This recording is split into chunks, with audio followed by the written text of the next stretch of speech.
Desde entonces Jesús empezó a manifestarse a sus discípulos que él debía ir a Jerusalén y sufrir muchas cosas de parte de los ancianos, sumos sacerdotes y también de los escribas, que debía ser matado y al tercer día resucitar a la vida.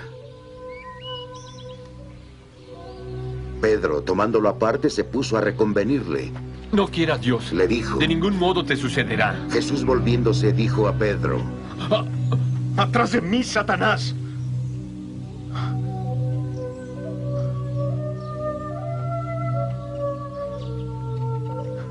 Escándalo eres para mí. Tus pensamientos no son los de Dios, sino de los hombres.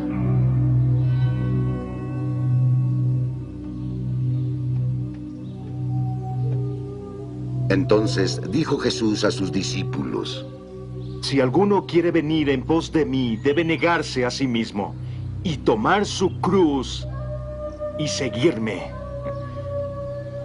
Porque quien quiera salvar su alma, la perderá.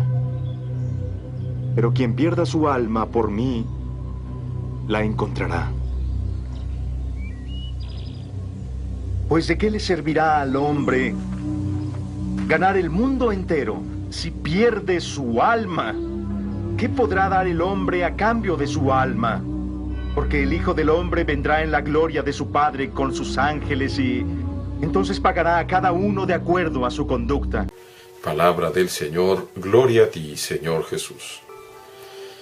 Nosotros, junto con los apóstoles, cuando escuchamos de muerte, pues ya no nos gustan las pláticas. Y eso es lo que sucede con estos apóstoles, con estos discípulos que aman al Maestro. Por eso Pedro, al oír de la muerte, del sufrimiento del Señor, no lo soporta. Se lo lleva aparte y trata de disuadirlo. No lo permita Dios, Señor, eso no te puede suceder. Está externando un pensamiento que podríamos decir humanamente es bueno, pero no es el pensamiento de Dios. Por eso recibe un regaño muy fuerte de parte del Señor. Jesús acababa de decirle, dichoso eres tú, Pedro, dichoso eres tú, Simón, hijo de Juan. Y ahora le dice estas palabras tan duras. Ponte detrás de mí, Satanás. No intentes hacerme tropezar en mi camino. Tu modo de pensar no es el de Dios, sino el de los hombres. Y es cierto. Cuando vemos el contraste tan hermoso entre dejarse llevar, dejarse mover por el Espíritu del Señor y comenzar a pensar por nuestra propia cuenta, o con los criterios del mundo, o peor aún, con los criterios del demonio. Dice el Señor, el que quiera venir conmigo, que renuncie a sí mismo, que tome su cruz y me siga. El que quiera venir conmigo. No hay otra manera de salvarnos. No hay otra manera de entrar al cielo sino seguir los pasos del Maestro. Si te quieres salvar, si quieres llegar a la vida eterna, tienes que renunciar a ti mismo. Eso es muy duro. Eso es una violencia. Por eso el Señor también dice, el reino de los cielos es de los que son violentos, de los que se hacen violencia a sí mismos, que renuncian así, que tome su cruz y me siga. ¿Cuál cruz? La cruz de cada día, cada momento, en donde tenemos que renunciar a nuestra voluntad para hacer la voluntad de Dios. Dice todavía más, el que quiera salvar su vida la perderá. Cuando nosotros pensamos, es que esta es mi vida, yo hago lo que yo quiera, estamos a punto de perder esa vida que tanto deseamos y que tanto valoramos. Cuando nosotros se la ofrendamos a Dios, y por eso dice, el que pierda su vida por mí la encontrará. Parece como una contradicción. El que pierda su vida de comodidades, su vida de gustos propios, su vida planeada según su propia forma y criterio, que la pierda por seguir la voluntad de Dios, entonces va a encontrar la verdadera vida.